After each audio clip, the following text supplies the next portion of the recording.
Merci beaucoup. Ndeko na biso Costa Paka ndenge azosepelisa donc biso on a eu canal télé na banzembo kitoko oyo esengo ya lola esengo et puis nzembo est tombé bien parce que lelo oyo ezali esengo tozolobela événement ya esengo ekozala munene mukolo wana. Donc, je dois basculer très vite en français. Je disais que cette chanson colle bien à l'objet de cette émission parce que nous allons parler et nous sommes, comme vous l'avez imaginé, dans le débat théologique. Nous parlons de l'événement de l'enlèvement de l'Église.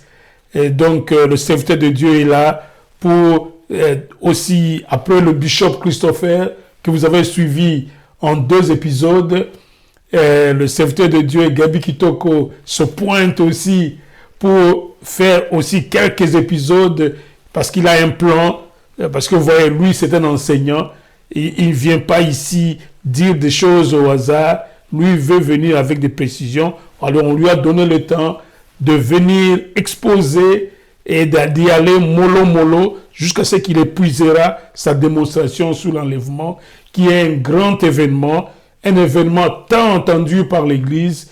Le serviteur de Dieu, Gabi Kitoko, dit que cet événement aura bel et bien lieu, tel que la Bible le décrit. Il n'y a ni moins ni plus, mais exactement tel que la Bible le décrit. Et il s'est pointé ici à notre studio pour venir vous partager cela. Soyez attentifs, suivez ce que le serviteur de Dieu va dire aujourd'hui sur l'enlèvement, parce qu'il s'est vraiment préparé pour ça aujourd'hui. Je ne voudrais pas lui bouffer son temps, parce que son temps sera très limité. À iCanal Télé, on a décidé d'être un peu plus court dans nos émissions. Donc vous allez remarquer que le serviteur de Dieu il va courir derrière la montre aujourd'hui, et désormais d'ailleurs, parce que nous ne voulons plus qu'il prenne beaucoup de temps. Alors, serviteur de Dieu, c'est l'enlèvement de l'Église, ainsi que les controverses. Vous, ça c'est votre première émission sur ça. Alors, je vous laisse le temps de faire un statement, comme on dit en anglais. Prenez le temps, donnez-nous un condensé. Alors, un condensé sur qu'est-ce que le peuple de Dieu peut retenir en gros sur l'enlèvement, serviteur de Dieu. Merci beaucoup, bien-aimé Véron. Laisse-moi m'acquitter de l'agréable devoir de saluer tous les téléspectateurs de iCanal Télé et ceux-là qui suivent cette émission de débat théologique. Je vous bénis dans le nom glorieux de notre Seigneur Jésus-Christ. Que la grâce de Dieu abonde dans vos vies et prospérez à tous égards comme prospère l'état de vos âmes. Voilà, comme le bien-aimé a dit, nous sommes invités aujourd'hui dans le cadre des débats théologiques. Nous croyons que nous venons pas comme connaisseurs, mais juste pour partager ce que nous avons compris et appris de la parole du Seigneur, qui est la Bible. Alors, comme le bien-aimé a dit, je voudrais donner le condensé de la compréhension de l'enlèvement sans toutefois aujourd'hui entrer dans... C'est la technique, allez-y s'il vous plaît. Sans toutefois donner la description des mots et consorts, mais juste un condensé et peut-être ce qu'on dit planter le décor. Et je peux peut-être emboîter les termes d'un homme de Dieu que j'aime beaucoup, je l'ai toujours suivi, il est percutant dans mon pays, à Kinshasa, c'est l'évangéliste Roger Baka, il est vraiment pertinent. Il a toujours dit que nous posons les fondements. Je dis voilà. Le salut, bon, on ne se connaît pas, mais il parle bien de la part du Seigneur. Il faudrait tout d'abord contextualiser l'enlèvement. Sinon, on ne peut pas comprendre. Parce que, vous savez, l'enlèvement, c'est ce qui fait partie de l'espérance des chrétiens. Et apôtre Paul nous dit dans 1 Corinthiens 13:13, il dit, maintenant il reste ces trois choses. La foi, l'espérance et l'amour. Il dit, et le plus grand de ces trois, c'est l'amour. Donc il y a trois choses qui doivent rester, c'est la foi, l'espérance et l'amour. Et qu'est-ce que la foi? La foi, c'est tout ce que les chrétiens auront à présenter. Et c'est au niveau de la foi qu'il y aura le jugement. Quand le Seigneur jugera, il ne viendra pas dire que non, non, tu avais volé, tu avais tout. La foi. Ce sera le juge pour dire que non, non. Est-ce que tu as eu foi en moi? Est-ce que tu as accepté ma parole? Parce qu'avoir foi, c'est accepter la parole de Christ. Et l'espérance, c'est parce que notre espérance, ce n'est pas l'espérance de tous les hommes. C'est l'espérance des chrétiens. L'espérance des chrétiens, c'est à la résurrection du Seigneur Jésus-Christ. Parce que le Seigneur a dit, tout celui, dans Jean 6, il dit, tout celui qui croit en moi, il dit, je lui donnerai la vie éternelle. Il dit, même mort, je le ressusciterai. C'est cette espérance que nous avons.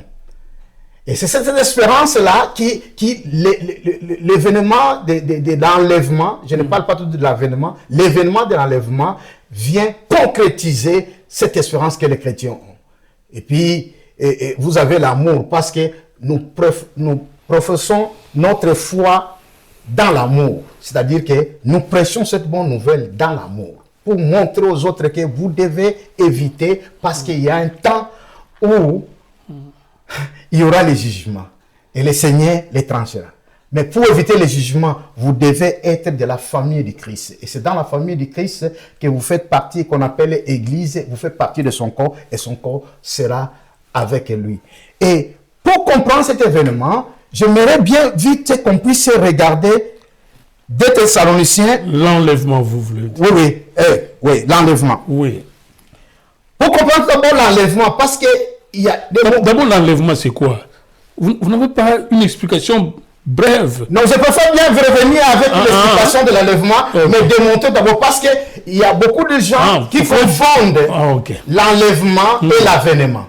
Alors nous devons montrer tout d'abord un texte biblique où on nous a parlé, et bien l'explication. Je lis 2 Thessaloniciens chapitre. Aujourd'hui, nous ne sommes pas édifiés, donc vous n'aurez pas des images, mais vous pouvez toujours suivre ce que je lis. Vous avez vos Bibles. 2 Thessaloniciens chapitre 2, le verset 1 à 2. Oui. Je lis dans le nom du Seigneur Jésus-Christ. Pour ce qui concerne l'avènement de notre Seigneur Jésus-Christ. Si on parle de l'avènement. Eh oui. L'avènement de notre Seigneur Jésus-Christ et de notre réunion. Et de notre réunion avec lui. Ça, c'est un point que beaucoup de gens n'ont jamais tiré ici. Vous n'allez pas comprendre si vous n'avez pas lu. Il dit des choses. Il dit, pour ce qui concerne l'avènement de notre Seigneur, Jésus-Christ, et notre réunion avec lui. C'est-à-dire, il y a des choses ici. Nous vous prions, frère, de ne pas vous laisser facilement ébranler dans votre bon sens et de ne pas vous laisser troubler, soit par quelques inspirations,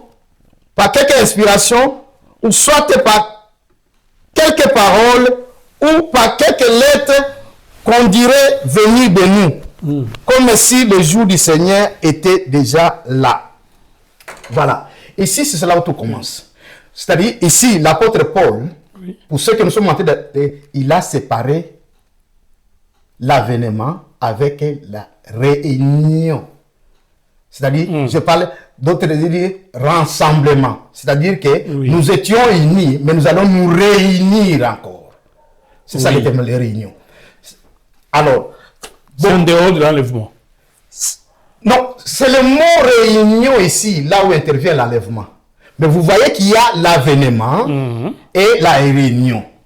Et beaucoup de gens, quand ils présentent, ils mêlent, ils pensent le mot enlèvement, c'est ça l'avènement. Non, non, c'est pas ça. Parce que, bien que ici, quand l'apôtre était en train d'écrire, il dit, vous savez de ce qui concerne l'avènement, parce que c'est le retour que tout le monde attend. Pas seulement les chrétiens. Parce que le Seigneur a dit qu'il retournera sur la terre. Donc pour vous, l'avènement, c'est le jour où Jésus met ses pieds sur la terre. Et c'est ça l'avènement. Alors que quand on décrit l'enlèvement, Jésus, l'Église va rejoindre Jésus dans les airs. Oui, on va le raconter dans les airs. Donc cet événement-là n'est pas l'avènement. N'est pas l'avènement. Oh, pourquoi? Bien. Voilà. Pourquoi? Il y a une confusion là. Oui, c'est là où les gens devaient comprendre. Oui. C'est-à-dire que apôtre Paul et ce qui vient avant, c'est notre réunion avec nous. Pourquoi? Parce que nous sommes les corps du Seigneur Jésus-Christ. Et le Seigneur Jésus-Christ ne peut pas retourner sur la terre sans ses membres. Parce que l'Église, c'est le membre du corps du Christ. Donc, pour que Jésus retourne, il doit être complet. Voilà pourquoi, avant son avènement, il y a un événement qui précède, c'est ce qu'on appelle enlèvement, ou réunion avec lui. Ok. Vous comprenez maintenant? Il y a d'abord l'enlèvement. Il y a l'enlèvement après l'avènement. Et si vous suivez maintenant dans le texte biblique, on va revenir avec le temps, vous allez voir que nous passerons ce temps-là 7 ans là-bas pour que nous revenions. Alors, qu'est-ce qui fait la différence entre les deux événements, je veux dire? Qu'est-ce qui fait la différence? C'est que le Seigneur ne veut pas que son corps puisse passer les moments de grande tribulation, les moments les plus difficiles. Donc l'objectif de l'enlèvement, entre autres, c'est que le Seigneur nous retranche son Église. Nous retranche l'Église et c'est biblique. Pour que son Église ne vive pas ce moment-là. La tribulation. La tribulation. C'est comme si l'Église vit. Donc par ricochet, vous confirmez que la tribulation est biblique et aura bel et bien lieu. Il y a tout d'abord, je parle de la tribulation que les apôtres ont subie. Parce que si vous allez tout d'abord... Mais là, c'est déjà passé. Oui, la tribulation, c'est-à-dire qu'il y a maintenant la grande tribulation. C'est biblique et nous allons revenir avec les textes. C'est ce que... Bon, laissez-moi vous comparer toujours avec Bishop. Ouais. Ce que Bishop a parlé de Matthieu 24, c'était la tribulation. Non. Matthieu 24, il dit... Là, le Seigneur est en train de parler aussi de la grande tribulation. Mais vous n'allez pas bien comprendre. Dans Matthieu 24, oui. Il a parlé, nous allons revenir. Nous allons venir. Je sais qu'aujourd'hui, c'est seulement en train de brosser. Oui. Je sais que nous allons revenir. Mais pour comprendre, il y a un texte qui clairement parle de ça. C'est Apocalypse. Apocalypse 7. Nous allons revenir. Voilà pourquoi j'ai dit que non. Voilà. J'étais en train de montrer d'abord que, premièrement, tout celui qui parle de l'enlèvement doit différencier qu'il y a différence entre avènement et enlèvement. On ne peut pas faire du menu-mélo là. Non, on ne peut pas faire du menu-mélo. C'est deux événements différents. Premièrement, le Seigneur prend ses membres. Il commence d'abord par l'enlèvement. L'enlèvement, son corps. Il enlève son pour qu'il soit complet. Pour qu'il soit complet. Et pour qu'il descende maintenant en état complet parce que nous sommes ses membres. Et maintenant, quand il va descendre avec l'Église. Avec nous. En quoi cet événement va être un événement parce que ceux qui devraient l'accueillir sont déjà avec lui. Non, c'est pas nous. Qui va l'accueillir? Non, Jésus, ce n'est pas les hommes qui vont l'accueillir. Il ne viendra pas pour l'accueillir. Là, il viendra en guerre. Il viendra combattre. Il viendra combattre parce qu'il trouvera la guerre. C'est celui qui va cesser faire la guerre. Parce qu'il va trouver la tribulation. L'Antichrist, avec tous ceux-là qui se battaient, vont maintenant tourner pour se battre contre lui. Il les anéantira par la parole de sa bouche. Parce que dans sa bouche, il y aura une épée qui les anéantira, un feu qui va consumer tous ces gens-là. C'est biblique. Mais là, vous êtes en train d'entrer dans une profondeur que Bishop était loin d'entrer dedans. Parce que là, je vous compare avec ce que Bishop a dit ici. Non, je suis, comme je vous ai dit, oui. Pour utiliser les termes de mon souci, c'est les affaires de Dieu qui doivent avoir la bonne information sur cet événement aussi important. C'est ce que j'ai commencé. Voilà. C'est biblique ici. On nous parle d'un avènement et de la réunion. Ça, je suis d'accord avec vous. Et je vous dis, la réunion avec le Seigneur, c'est ça l'enlèvement. C'est ça l'enlèvement. Ouais. Et maintenant, vous nous direz, la nature, comment ça se fera, ça c'est les détails. Oui. Et pour comprendre tout ça, j'aimerais encore une fois de plus lire quelques textes, vous allez m'excuser, je vais lire pour que vous compreniez ce corps-là, comment le Seigneur doit faire premièrement qu'il soit avec son corps. Éphésiens chapitre 1, verset 22 à 23, nous lisons dans le nom de Jésus. Il a tout mis sous ses pieds Et il a donné pour chef suprême à l'Église. C'est quoi? Tout ce que le Seigneur a conquis sur la terre, quand il était dans le corps, il a laissé ça à l'Église. Et c'est l'Église qui lui représente ici comme la tête. Bien que lui-même est la tête. Donc sur la terre, c'est l'Église qui est la tête. Ce qu'un chrétien décide, c'est ce qui est décidé dans les cieux. Voilà pourquoi il a dit que tout ce que vous lirez sur la terre sera lié dans les cieux. Et ce que vous délirez, c'est-à-dire que nous avons mandat. Qu'on ne trompe pas. Satan ne contrôle plus le monde. Le monde est maintenant contrôlé par les chrétiens parce que Jésus avait conquis le monde pour nous. Donc nous avons l'autorité, le mandat, le pouvoir que le Seigneur nous avait donné. Et Matthieu, je prends quelques textes pour comprendre. Il parlait de cette église-là dans Matthieu 24, quand il fait la comparaison de la prophétie de ce qui s'est passé avec Noé. Alors je lis Matthieu 24, 37, 42.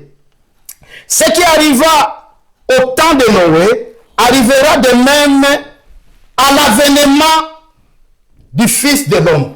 Cette fois, à l'avènement. Oui. Voilà.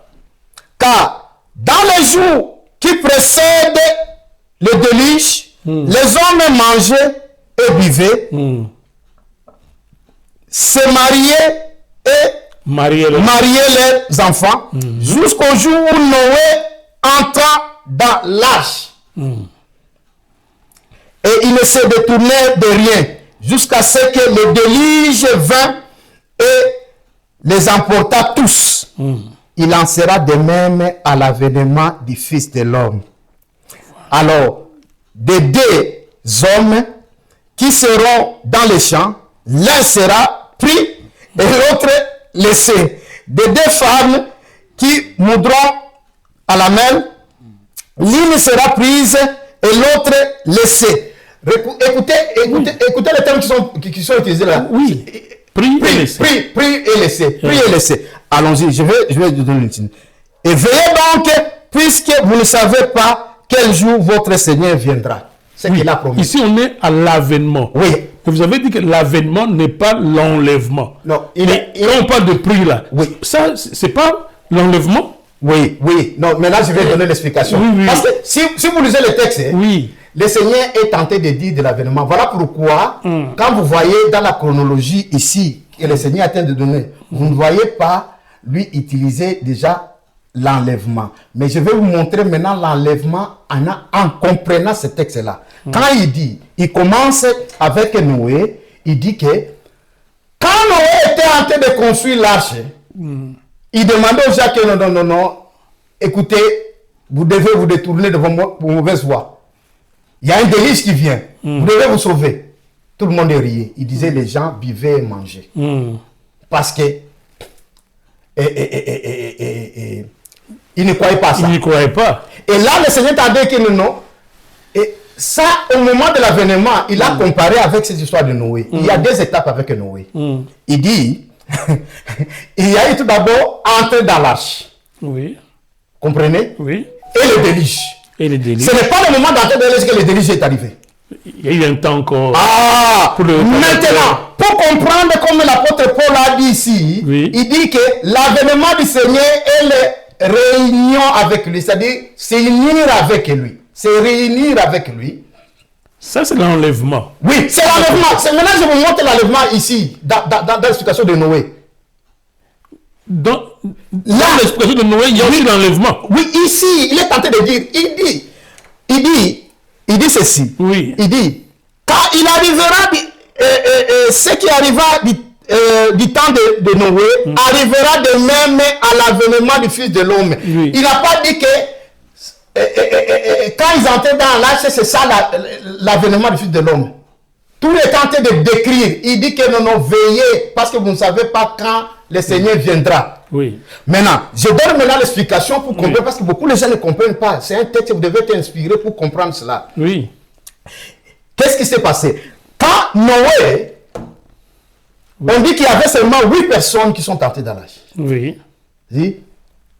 Noé, avec ses 3 fils et son beau-fils. Ses 3 belles-filles. Belles-filles, hein? Bah, oui, allez-y. Moi, j'ai le temps. Alors, qu'est-ce qui s'est passé? on nous a dit l'entrée. L'entrée ici, pour maintenant, et l'arche représente Christ.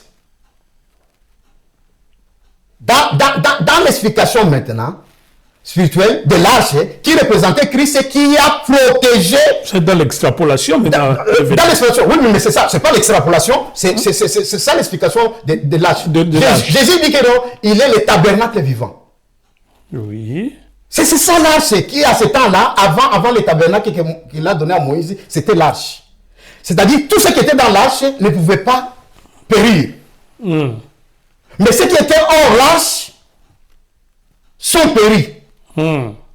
Alors, pour comprendre l'explication de ce passage, parce qu'on ne peut pas lire comme on lit un texte historique ou géographique. Littéraire. Non, il faut comprendre maintenant l'explication. Ça, c'est la lettre. Mais quel lien vous faites-vous avec ce récit de Noé et l'avènement ou l'enlèvement, je ne sais pas. Oui, non. L'avènement, c'est cela. Le récit de Noé a un parallélisme avec l'enlèvement ou l'avènement. Non, le récit de Noé. L'enlèvement est là avec Noé. Noé avec sa famille qui est entrée dans la barque, ce sont les chrétiens qui sont enlevés maintenant. Oui. Qui sont enlevés. Et c'est là où il est descendu en bas, il dit que non, des deux hommes dans les champs, qui seront dans les champs, un sera pris, l'autre laissé. Oui. Les deux femmes, c'est-à-dire quoi? Il dit, comme Noé, il n'y a que ceux qui sont entrés dans l'arche qui étaient sauvés. Après entrer dans l'arche, il y a eu déluge, c'est-à-dire il y a eu destruction. Donc c'est comme a dit le bishop Christopher, ce sont les mauvais qui sont effacés de la surface et les bons restent. On a une preuve ici. Que les mauvais sont effacés comme à l'époque de Noé. Ceux qui ne sont pas entrés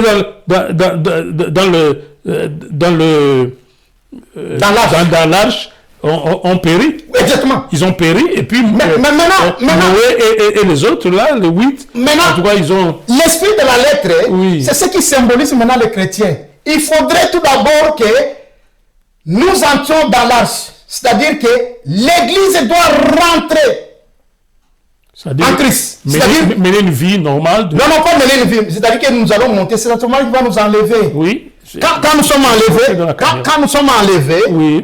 enlevés, c'est à ce moment-là, après vient maintenant la destruction.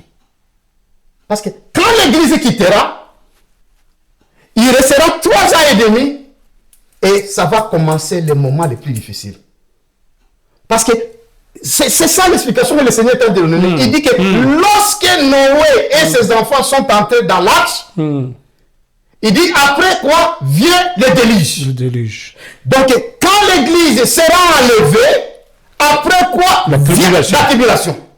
Ah, ça c'est compris. Vous comprenez maintenant? Oui. Et c'est ça qu'on comprend. Voilà pourquoi il commençait à dire que un était pris. Parce que ces choses, ce n'est pas quelque chose qu'on peut vite prendre, sinon les gens ne vont pas comprendre. Parce que et c'est là où d'autres gens disent que ce sont les métaphores. Mais c'est l'explication maintenant que vous avez. Parce que Jésus parlait beaucoup plus en parabole. Maintenant, et après, il donnait les explications. D'accord avec vous. Oui. Et vous avez réussi là à faire comprendre votre démonstration, le parallélisme que vous avez fait entre l'enlèvement et le récit de Noé. Oui. Ça c'est fait. Oui. Parce que vous êtes dans l'aperçu général à progresser maintenant. Et là, l'avènement, le Seigneur n'a pas cité l'avènement, parce que je voulais conclure là. Il dit que non, il les a seulement avertis d'éveiller toujours, parce qu'ils ne savent pas quand est-ce qu'il va venir.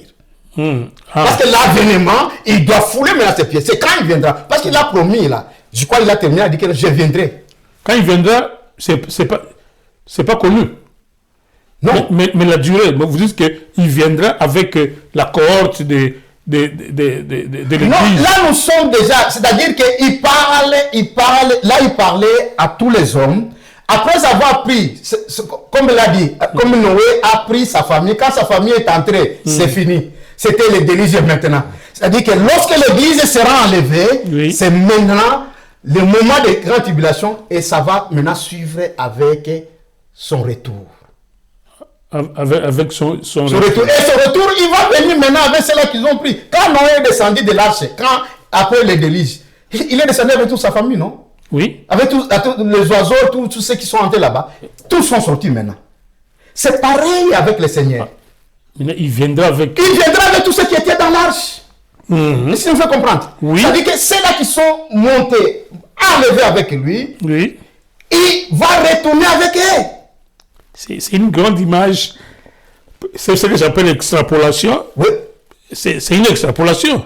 Non, c'est Ou c'est exactement. Parce que là, c'est ça l'explication de l'enlèvement. c'est ça l'explication de l'enlèvement. Parce que le Seigneur a dit ouais. qu'il arrivera de même Ah, comme c'est passé. du temps de Noé. C'est-à-dire que quand j'aurai déjà pris mon église, alors là, ça sera maintenant le moment difficile. Après quoi je viendrai. Mais vous ne savez pas encore l'état, préparez-vous seulement.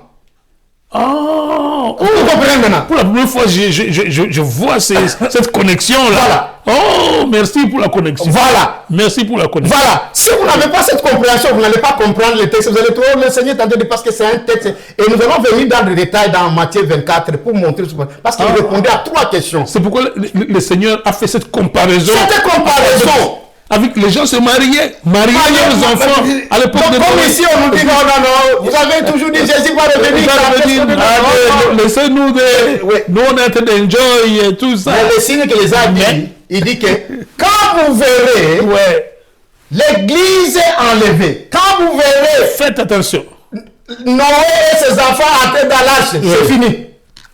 Après cela, c'est déluge. C'est le déluge. Mais déluge, ce n'est pas le moment maintenant que Noé sont sortis. Ce n'est pas le moment de son avènement. Non. C'est-à-dire qu'il y a quelque chose qui a précédé son avènement. Il y a quelque chose. C'est ça l'enlèvement. C'est ce que l'apôtre Paul dit dans 2 Thessaloniciens, le verset 2, il dit que, le verset 1, il dit notre réunion avec lui doit précéder son avènement. Son avènement.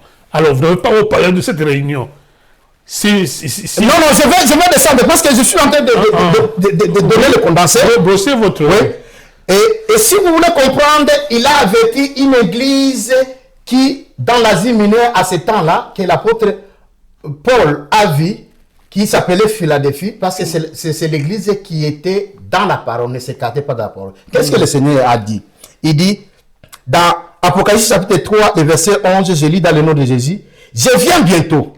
Retiens ce que tu as, afin que personne ne te prenne ta couronne. » Et ici, c'est clair. Quand Jésus dit, il revient bientôt, parce que là, ce n'est pas encore le moment. Il était en train de montrer à Jean, il dit, dites aux églises, c'est comme nos églises aujourd'hui. On n'a pas dit que cette personne restera sur la terre. Il dit que non, faites attention qu'on ne puisse pas vous ôter vos couronnes. C'est-à-dire, tout chrétien, il attend à une couronne.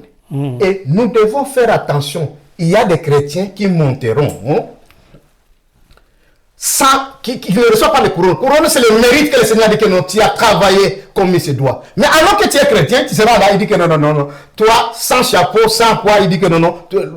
Et parmi les églises, par exemple, l'église de l'Odyssée. Là, vous êtes dans le détail de l'enlèvement. Alors que c'est bien, vous plantez des décors, mais vous entrez dans le fond de l'enlèvement. Non. C'est-à-dire le résultat même de l'enlèvement. Non, je ne suis pas encore en train. Je suis en train seulement de montrer que...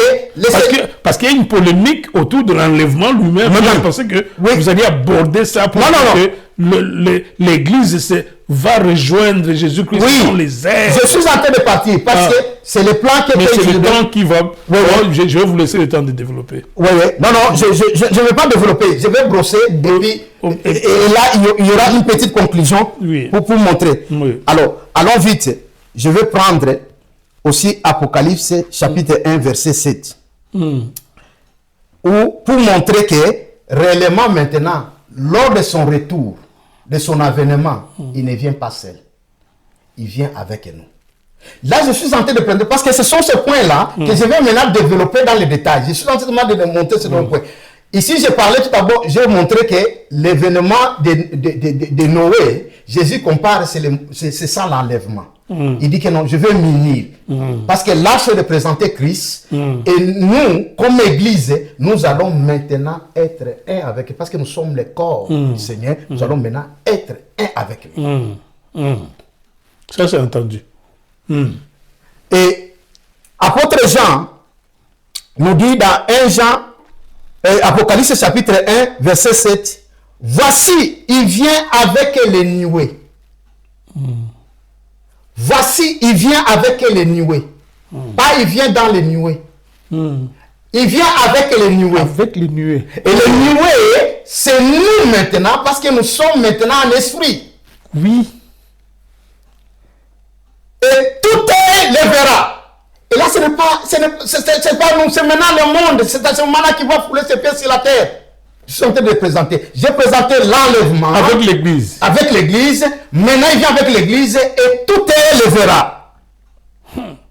Même ceux qui l'ont percé et toutes les tribus de la terre se lamenteront à cause de lui. C'est pas pour l'accueillir. L'église n'est pas dans l'avènement du Seigneur. On dit que l'église va l'accueillir. Donc au contraire, c'est celui qui nous accueille lorsque nous montons. Et nous allons fêter même la fête des noces. C'est nous qui allons célébrer avec lui. C'est tout ça. On va arriver dans pas trop. Je vais laisser les gens dans la soif. Oui. Parce qu'ils veulent connaître. Oui. Je suis en train de présenter. Comme ce que nous avons suivi Bishop dans son développement, il n'a pas évoqué tout ça. Oui. Est-ce qu'on peut parler enlèvement sans évoquer ces choses? Mais non, impossible. Impossible. Mais comment les gens vont comprendre? Comment vous allez comprendre? Comment vous allez comprendre? Parce que vous allez mal interpréter. Et quand Jésus fait référence, il dit que non, ce qui est arrivé du temps de Noé arrivera à l'avènement de Noé. Mais si vous ne comprenez pas l'avènement, vous allez croire que non, non. Oh non. Les méchants seront détruits. Non, il dit que tout celui qui est pris pour entrer dans l'arche. C'est pas celui qui est pris qui est ôté. Celui qui est pris, celui qui reste, c'est celui qui est dans la destruction, dans le déluge. C'est ça l'explication. Ok. Voilà.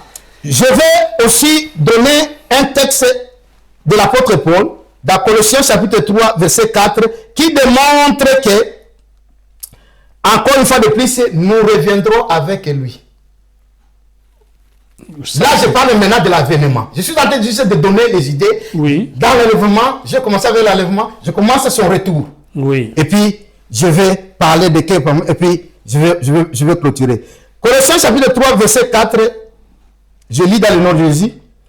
Quand Christ, votre vie, Christ est notre vie, Oui. paraîtra, alors vous paraîtrez aussi avec lui dans la gloire. Est-ce qu'il a dit que quand Christ paraîtra, nous le verrons comme les autres, tout le les verra? Il dit, nous paraîtrons avec lui. C'est-à-dire qu'on va nous voir avec lui. Avec lui. C'est son retour. Donc, l'avènement ne concerne pas l'Église, mais c'est l'Église qui vient maintenant avec le Seigneur. Avec le Seigneur. Ouh, là, vous avez bien fait la distinction. Est-ce que vous comprenez? À l'avènement du Christ. À l'avènement du Christ. C'est l'Église qui est avec. Avec Jésus. Je donne le texte biblique. Avec Jésus mettant le pied sur terre. Oui. Voilà. Alors, il y a le dernier point que je vais vite lire le texte, c'est ce qui concerne les 70 semaines de Daniel, ou les 70 semaines de Daniel. Oui. Cette prophétie que le Seigneur a fait allusion dans Matthieu 24. Oui. Alors, qu'est-ce que nous comprenons? Oui. Ce texte-là devait être bien lu. Je lis juste un verset. Daniel, verset 9, verset 24. Dans le nom de Jésus, 70 semaines ont été fixées sur ton peuple et sur la ville sainte pour faire cesser les transgressions et mettre fin au péché, pour expier l'iniquité et amener la justice éternelle. Ça, c'est les bits des 70 semaines qui ont été données. Donc, Jésus a accompli la moitié. Sceller la vision et les prophètes et pour oindre les saints des saints. Oui. Donc, Jésus a accompli la moitié. Non. Oh. Mais non. C'est moi, j'ai dit trop de controverses. Non. Mais comment? Si Jésus a accompli, où est-ce qu'on a fait cesser les péchés? Pour expier l'iniquité et amener la justice éternelle. Est-ce que la justice éternelle est entrée? Non, justement. Alors, mais comment vous allez dire que Jésus a accompli ça? Et je vais Jusque-là, c'est une prophétie non accompli. Non accompli. Et je vais donner l'explication. Vous savez, quand vous lisez... Parce que le Bishop a dit ici que cette prophétie est pleinement accomplie. Une partie accomplie par Jésus-Christ lui-même, quand il a prêché pendant les 3 ans, et puis les apôtres ont prêché, et puis après ils ont fui Titus. Non, non. Titus. Parce que si vous voulez que je vous lise le verset 25, on va montrer que 62e semaine, tout d'abord il y a 7 semaines, il y a 62e semaine, et puis les 62e semaine, on dit que l'Owen sera mis à mort. C'est-à-dire que c'est Jésus quand il était mis à mort. Comment lui-même était mort, et puis lui-même va faire 3 ans et demi. Parce qu'il est resté 1 semaine.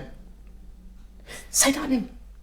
Je voulais que vous gardiez ça, je vais revenir dans le détail et montrer. Ce n'est pas comprendre ce texte correctement. On a seulement l'idée de non, Jésus n'a pas accompli. Parce que est-ce que quand Titus a détruit le temple de Jérusalem, Jésus était encore là? Mort déjà. Mort déjà. Oui, mais à 70. Alors que les à l'an 70. Jésus est mort à 33. Oui. Hein. Alors, comment vous allez dire que cela est accompli? Jésus a accompli 3 ans et demi. Parce qu'il était mort déjà. Alors qu'on a expliqué les événements qui vont suivre. C'est qu'il n'avait rien fait encore. Non. C'est-à-dire que Jésus a expliqué ce qui va se passer dans Matthieu 24. C'est là où j'ai dit que je vais revenir maintenant vers les détails. Et même Daniel ici. Pourquoi ici? Parce que Jésus a été rejeté. On a retardé au 69e semaine. C'est là où le Seigneur Jésus était crucifié. Et ça doit s'accomplir. On n'a pas dit que non, le temps que jusqu'à la fin, ça serait 70 semaines. Non. On a dit 70 semaines a été donné pour le peuple d'Israël et la ville sainte qui est Jérusalem. Pour faire quoi? Qu'est-ce qui devait arriver? Pour que pendant cet intervalle-là, que tout s'exécute, enfin qu'on termine tout ce qui est de péché. Et c'est à ce moment-là qu'il y aura maintenant l'avènement du Seigneur qui va revenir. Parce qu'il y a eu 69 semaines. Et 69 semaines, Jésus était mort. Voilà pourquoi certaines religions disent que Jésus n'a pas achevé sa mission.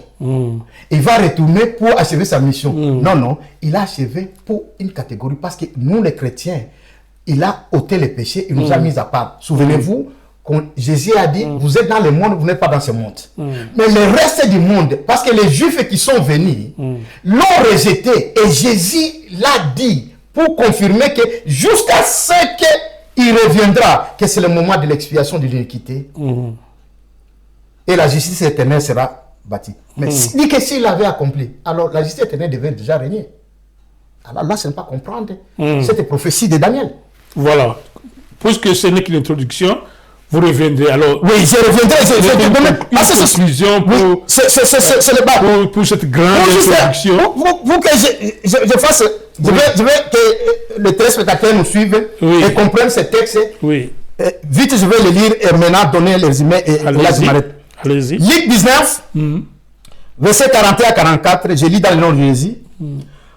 Comme il approchait de la ville, Jésus, en la voyant, pleura sur elle. Quelle ville? Jérusalem. Jérusalem. Et dit, si toi aussi, au moins en ce jour qui t'est donné, tu connaissais les choses qui appartiennent à ta paix. Mais maintenant, elles sont cachées à tes yeux.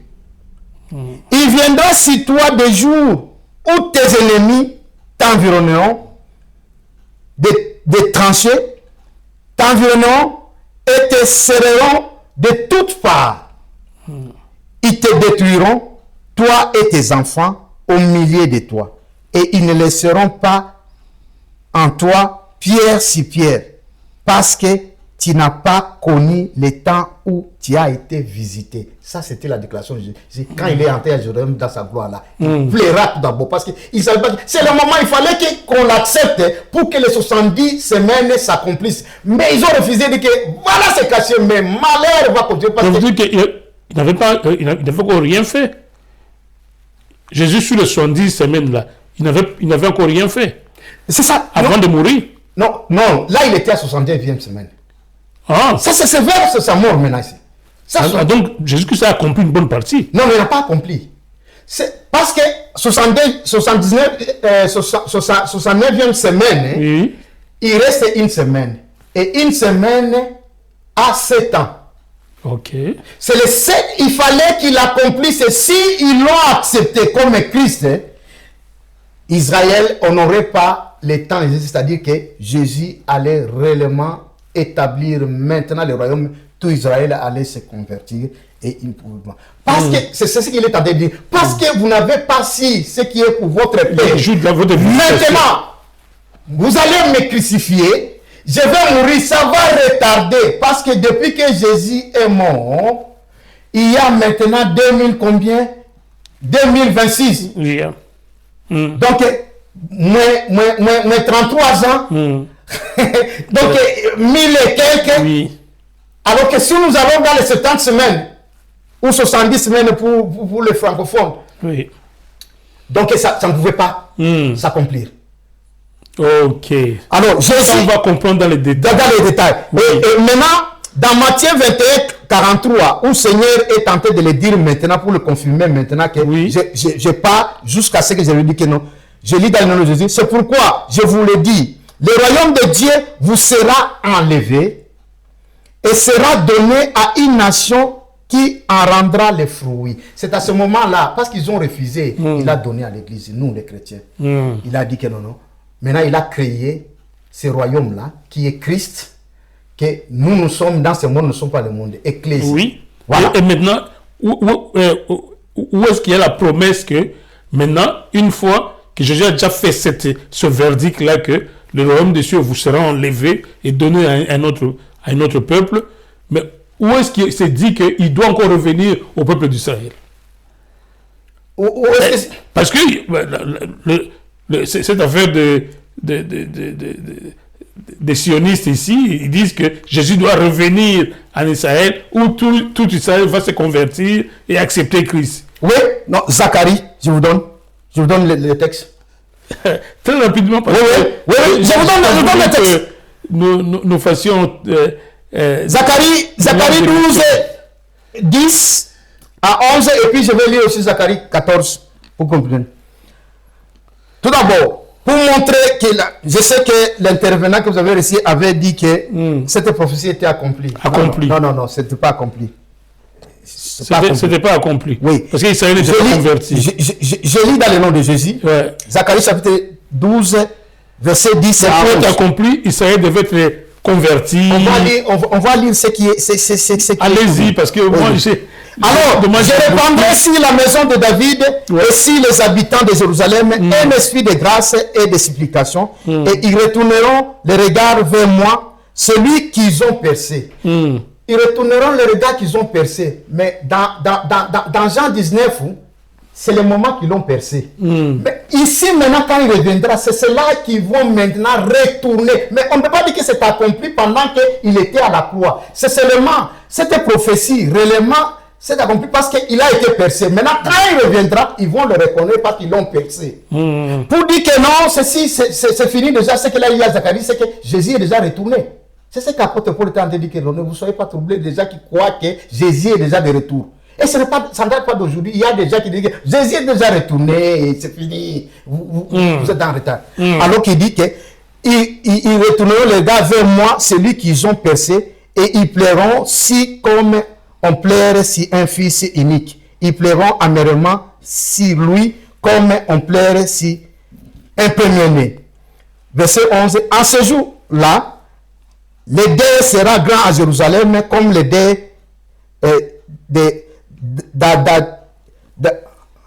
Hadadrimon, dans la vallée de Megiddo. La vallée de Megiddo, c'est là où il y aura la guerre de Magédon. C'est le mot là. C'est cela où... Alors, allons directement, Zacharie 14. Oui.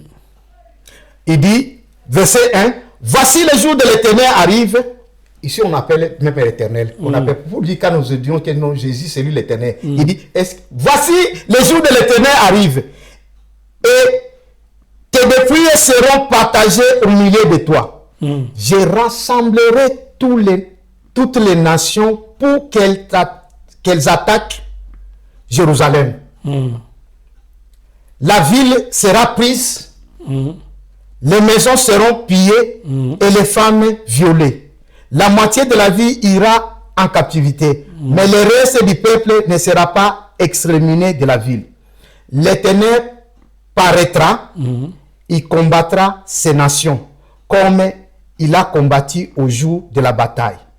Ses pieds, le verset 4, se poseront ces jours sur la montagne des Oliviers, qui est vis-à-vis de Jérusalem, du côté de l'Orient, de la montagne des Oliviers, se fendra par la moitié à l'Orient et à l'Occident.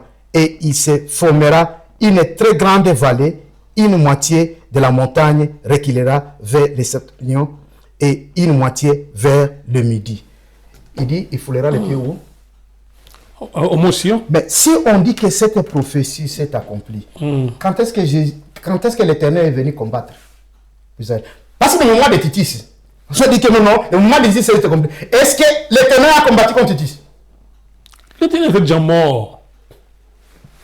Il était déjà mort. Mais on nous dit ici... Titus a envahi Jérusalem à 70. Oui. Alors, Jésus est mort à 33. Oui, non, parce qu'on peut dire que non, Jésus est venu à ce moment-là. Mais si Jésus est venu, ici on nous dit, pour que cette prophétie s'accomplisse, l'Éternel lui-même, après qu'on envahisse Jérusalem, il doit venir combattre. C'est-à-dire, l'événement de Titus, ce n'est pas l'événement de la fin. Donc, il y a quelqu'un d'autre qui va... Et le Seigneur lui-même, il dit qu'il rassemblera des nations pour combattre contre Israël. C'est lui qui les rassemblera. Et il descendra maintenant lui-même pour combattre. C'est le moment où nous allons venir avec lui pour maintenant. Et lui sera lui et nous devant. Qu'est-ce que nous on fera? Nous serons lui. Mais sera son armée ou quoi? Non, nous sommes son corps. Nous sommes comme lui. Comme lui. Et ce jour-là, nous verrons comme il y a beaucoup de textes. Quel a été votre objectif en faisant cet aperçu? Oui, voilà. Pour clôturer. Cet aperçu, pour clôturer, oui. Ce que je voulais montrer aux chrétiens, que vous devez faire tout d'abord le distinguo entre l'avènement et l'enlèvement. L'enlèvement cadre avec notre réunion avec le Seigneur, que nous avons démontré. Et maintenant, l'enlèvement aura bel et bien... Donc, pas encore beaucoup démontré, parce que ce débat sur la montée verticale n'a pas eu lieu. Non, on a des textes intercellentiels après et tout ça, mais on ne peut pas entrer parce que il y a un objet de controverse là, vous n'avez pas encore démontré ça. Et la République souffre parce que, comme nous avons voulu... Donc l'émission UA-série va continuer, c'est-à-dire que souffrir, l'émission qui va venir, on va maintenant entrer dans les détails. Mais ce que je voulais seulement dire, que l'enlèvement est biblique. Et c'est à ce moment-là on va donner l'explication. Et comme je vous ai montré directement, la réunion là, c'est-à-dire que Christ doit s'unir avec son corps pour que son avènement arrive, pour qu'il descende maintenant. Il ne peut pas descendre complet. Quand est-ce que Christ va s'unir avec... dans une semaine qui n'était pas complétée, dans la prophétie de Daniel. Parce que jusque-là, il y a eu 69 semaines de Daniel qui ont été accomplies. Est-ce que vous pouvez aider les téléspectateurs avec un enseignement un peu plus clair dans cette affaire de semaines de Daniel? Oui, c'est ce qui va venir. Parce que si je prenais en détail... parce que on va prendre... Même moi qui suis à vos côtés ici, je n'ai aucune idée... Oui, je vais donner l'explication. C'est seulement un verset, mais c'est pas un verset, vous allez comprendre l'explication. Parce que c'est là où on aura même les temples qui sera profané. On va comprendre. Parce que les temples, la destruction des temples est biblique. Et nous allons montrer. Vous affirmez que le temple de Jérusalem sera reconstruit. Oui, exactement. Et le sacrifice va être fait là. Exactement. Après que Jésus ait fait le sacrifice de son corps. Daniel a dit et Jean a confirmé. Ce n'est pas pour les chrétiens. Vous suivez que là, le serviteur de Dieu, Gabi Kitoko, a du pain sur la planche. Lui, il se veut vraiment doctrinaire de la Bible et il dit un événement biblique qui reste biblique. Ça y est là. Et on ne le retranche Mais pas. comment on le retrancher? Alors qu'on a vu Bishop escamoter beaucoup d'événements. Non, mais Et il dit, mais tout ça, c'est des sionistes qui ont ajouté. Personne n'a ajouté. Est-ce que le texte que je lis... David, c'est le commentaire. Lui, c'est bon. Ah, ça, bien sûr, lui, c'est bon. Lisez toutes les versions. Que vous ayez en anglais, c'est pas Mais moi. je veux que vous ayez aussi la version d'Arby. Darby. Je l'ai. Vous lisez aussi d'Arby. Oui, je lis. Oh, mais non, c'est quoi? C'est une version. Avec beaucoup d'éclaircissement. Je lis. Ah bon? Je lis Darby. Je lis Scovite. Non, il dit les évangélistes utilisent souvent ça pour enseigner, parce qu'il les aide, Darby Mais je suppose qu'il les a aidés. Je pense qu'il est évangéliste, lui. Ah, lui-même évangéliste. Non, parce qu'il est pasteur. Bon, Il a écrit l'église évangélique. Nous sommes une église évangélique. Oui, tout à fait. Non, il s'est dit que non, mais il ne peut pas s'écarter de ce truc-là. les sionistes sont venus mélanger l'histoire dans l'église. Les sionistes ont aidé seulement les gens, comme lui quand il prêche, il donne des choses. Comme je viens de donner ici. C'est pas ce que la Bible a écrit, mais moi-même, pour que je présente mon idée, dans ce condensé-là, je prends ces versets. Ce n'est pas cette chronologie que la Bible a dit, ou même un autre prédicateur ne prendra pas comme moi, mais il va expliquer, s'il affirme que l'enlèvement est biblique, il va venir avec ce texte. Tout à fait. Tout à fait. Ne vous inquiétez pas. Ouais. Le serviteur de Dieu va revenir maintenant progressivement dans tous ces événements. Il a voulu, dans cette première émission sur l'enlèvement, brosser et puis lever deux équivoques, je crois. L'enlèvement et puis... Qui ne rate pas parce qu'on n'a pas encore démonté les versets qui confirment qu'il y a eu enlèvement. Et donner l'explication. Il confirme que l'enlèvement aura lieu. Exactement. Et il y a déjà des gens qui ont été enlevés. Et un enlèvement, une montée verticale. Exactement. Une montée verticale. C'est la Bible. Oh, en tout cas, merci, enfant de Dieu. Ça, c'est un événement très important pour l'Église. Ça va de notre espérance, comme je l'ai dit. L'espérance, c'est... L'espérance chrétienne. Bishop a aussi dit que c'est à cela que Paul a parlé de Colossiens, l'espérance de la gloire. Non, c'est notre contexte. C'est un autre contexte. C'est l'esprit qui quand il est venu à nous. Parce qu'il était retranché à l'époque dans Genèse. Oui. Et puis quand Jésus est entré, il est revenu en nous. Ça, c'est pas l'espérance. Donc, c'est deux contextes différents. Il dit l'espérance de la gloire. Oui. C'est bien précisé, l'espérance de la gloire. La gloire qui était ôtée est revenue. Maintenant, l'espérance ici, c'est l'espérance de la résurrection. Parce que le Seigneur a dit que je vous ressusciterai même mort. Voilà pourquoi apôtre Paul, dans 1 Thessaloniciens 4, il dit que ce n'est pas tous qui vont mourir. Il y en a qui sont morts. Il y en a qui vont se retrouver à ce moment-là, ils ne sont pas morts. Mais ils seront transformés pour maintenant monter. Revenir. Vous savez, le serviteur de Dieu, ce n'est pas un théologien, mais c'est un enfant de Dieu qui est dans le corps du Saint-Esprit. Moi, c'est dans la Bible. C'est le Saint-Esprit qui le guide et il est décidé à vous dévoiler tout ce qui est dit. Ne ratez pas. Ne ratez surtout pas, parce que cet événement, c'est un événement crucial. Partagez cette émission parce que nous voulons que les enfants de Dieu, beaucoup ne savent pas, parce que les gens craignent tout ce qu'on appelle eschatologie. C'est le meilleur événement pour les chrétiens. Nous devons comprendre ça. Parce que nous serons avec Christ. Parce que nous serons avec Christ. Oui. C'est-à-dire, ceux qui craignent la tribulation, c'est comme on dit que dans Colossiens chapitre 1, verset 27, c'est Christ en nous. Maintenant, ici, Christ a accompli, il nous a laissé. Mais nous allons nous unir maintenant avec lui. Nous réunir avec lui. Ça, ce n'est pas l'espérance de la gloire, ça, c'est maintenant l'espérance de la résurrection. Merci, serviteur de Dieu. Je crois qu'on va bien manger dans vos séries et ça sera extraordinaire parce que c'est sans gants. Il s'est décidé de ne pas porter les gants. Il va rétablir les vérités bibliques. Tout ce qui n'a pas été biblique, lui va venir rétablir toutes ces vérités-là parce qu'il tient à ce que les enfants de Dieu aient l'information, parce que ne pas avoir l'information et rater ce moment où nous devons être avec Christ pour en faire revenir avec lui, parce qu'après, il y aura des tribulations impossibles. Ouais. Et personne ne peut résister facilement à ça. Ouais. Donc, c'est un grand événement de l'Église. Donc, merci beaucoup. Merci, serviteur de Dieu. Et puis, on vous retrouve très prochainement. Nous saluons tous les publics. Voilà. On vous retrouve sur des débats théologiques très prochainement. Que Dieu vous bénisse abondamment. Oh, vous aussi, serviteur de Dieu. Merci et à très bientôt.